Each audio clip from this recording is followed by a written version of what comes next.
হামের সংক্রমণ এখনো ঊর্ধ্বমুখী। সবচেয়ে বেশি আক্রান্ত 1 বছরের কম বয়সী ছোট্ট প্রাণ। হাসপাতালে উদ্বেগ উৎকণ্ঠায় বাবা মায়ের অপেক্ষা।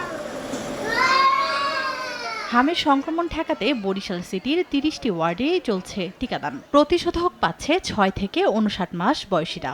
কর্মসূচির প্রথম দিন রোববার টিকা পেয়েছে 3700 শিশু। টিকা কেন্দ্র থেকে টিকাটা প্রোভাইড করেছে, তার জন্য আমি অনেক স্যাটিসফাইড। সুন্দরভাবেই দেওয়া হয়েছে, কোনো সমস্যা হয়নি। সবারই দেওয়া উচিত, কারণ হচ্ছে অনেক বাচ্চা দেখা যায় যে অসুস্থ আছে। ময়মনসিংহ সিটিতে 52টি কেন্দ্রে দেওয়া হচ্ছে হামের টিকা। প্রথম দিনে ভ্যাকসিনের আওতায় এসেছে 4415 শিশু। বাচ্চাকে সেভ করার জন্যই প্রথম থেকেই আমরা টিকাটা আজকে দিয়ে নিয়ে যাচ্ছি। 4টি কেন্দ্র আমাদের সারাদিন খোলা থাকে এবং আমরা আশা করি যে আমাদের যে লক্ষ্যমাত্রা 60,000, এটা আমরা 1 মাসের ভিতরে শেষ করতে পারবো। টিকাদানের মধ্যেও ঊর্ধ্বমুখী হামের সংক্রমণ। পটুয়াখালী মেডিকেলে বর্তমানে ভর্তি আছেন 67 জন। শয্যা সংকটে গাদাগাদি করে রাখা হচ্ছে রোগীদের। চিকিৎসকরা জানান হামের সঙ্গে বেড়েছে ডায়রিয়ার প্রকোপ। বাচ্চার অবস্থা বলতে আগের থেকে একটু ভালো, ওই যে কালকে হয়তো কিছু খাইতে পারে। একটা বেডে দেখা গেছে 3টা বাচ্চা করে দেওয়া হয়, আমাদের খুবই কষ্ট হয়।